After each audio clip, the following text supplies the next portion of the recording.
Could you explain the butt engagement again? Yeah, so the common thing is that glutes aren't engaged as you're deadlifting, and the glutes are, for most people, it's the strongest muscle on the body. Okay. So when you're deadlifting, just like you would normally squeeze your glutes, trying to do that as you're lifting the weight up, like squeezing as you're moving up. Okay. It'll help for those people that tend to, and I can be similar in these sort of movements, is your hips come up first as you come up to the lift. It's a good idea to squeeze the butt, and that'll actually help your butt to stay in a good position. All right, position. All right.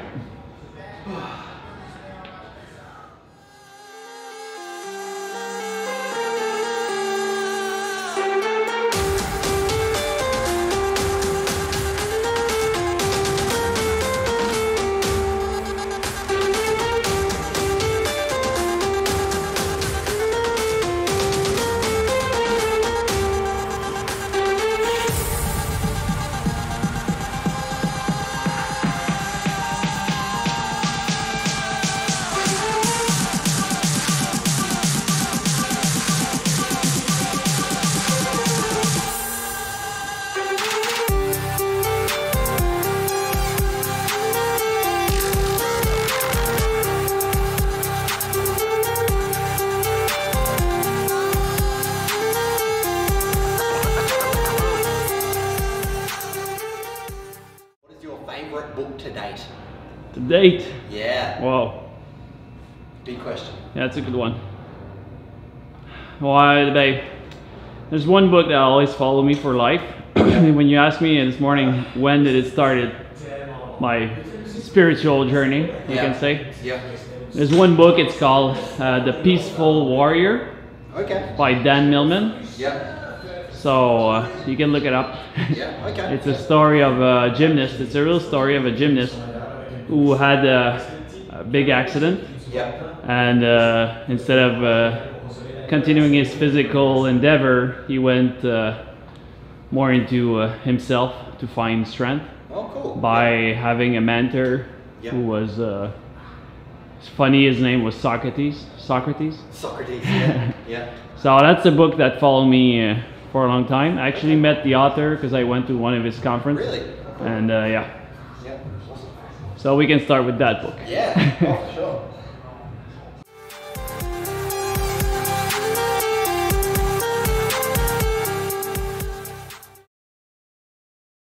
And what's your book?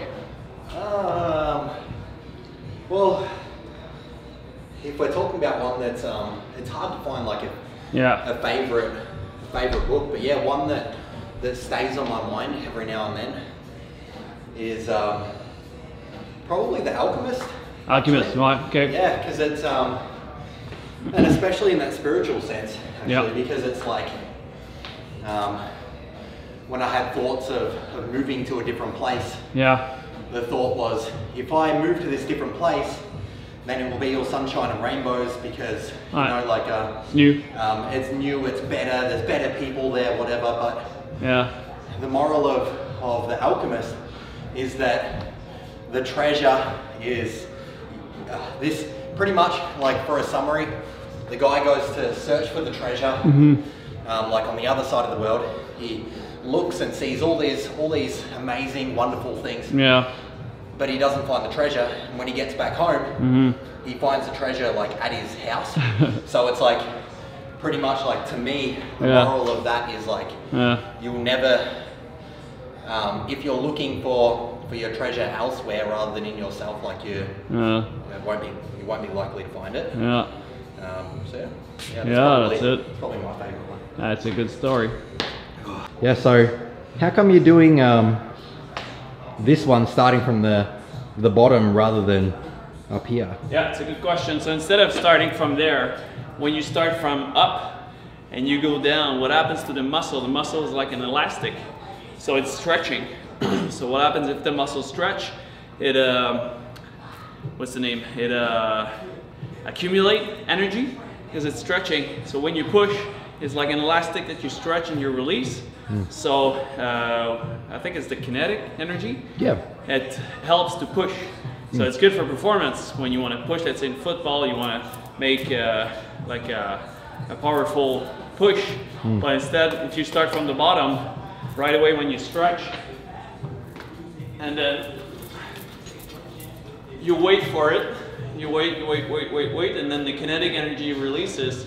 So when you start from the bottom, then you push really with your muscle instead of help with the kinetic energy. So the first is really the hardest. Yeah, more difficult. If I go, so when you come down, then you get a little bit of a kinetic energy, and then helps the second one. Yeah. Nice. So you actually practice from the bottom. Yeah. Yeah, I like that. Yeah. If I can follow up on your alchemist story, I actually had the same epiphany. So at one point in my life, I don't know if I think I've talked to you about it. I've stayed in Hawaii for 3 months, and I went there without knowing when I would come back. So from Montreal to Hawaii, in the middle of nowhere, in paradise. But at some point in the middle of the trip, I felt like shit, if I use that word. Felt shitty, and I realized I'm in the middle of paradise and I feel like shit. So what I realized is, wherever you go in the world, you travel with your baggage, with your internal shit, I can say. Yeah. So yeah, totally. So that's it. So it's the problem is not the place. The problem is you're carrying it. Yeah. You carry whatever you're having. So I had the same thought of the alchemist when I was in Hawaii. So yeah, for sure. Yeah, and if you don't change yourself, your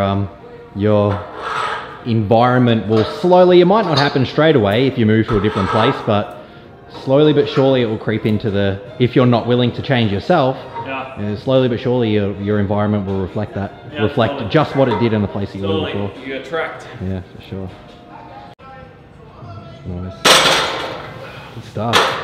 Yeah, so we're just talking about the Alchemist and the book that you just mentioned. Yeah, Peaceful Warrior. The Peaceful Warrior, yeah. And the fact that we've read a lot of non-fiction books. A lot. And the non-fiction books are straight to the point, and we learn a lot from them. But it's the facts. Yeah. And Dino was just saying that the stories are they stick with humans probably better than the non-fiction books. Research says that our brain understands concept through stories. So into stories there's also emotions, and you relate with, let's say, the character. So then it's not only rational when you hear a fact and information on non-fiction books, it's mostly rational, but then to feel it, you go through a story and then you go through the emotion also. So you kind of glue the fact with your emotion. Yeah, that's a great way to put it. Yeah, and I mean, when I was in university studying, it was like, make a stupid story out of it. Like whatever it is, make it could be like sexual, it could be funny, it could be stupid, but yeah, the chances of me remembering it are so much better. See, that's it. Then you remember the story. The time. That's it. Yeah, that's it. Totally.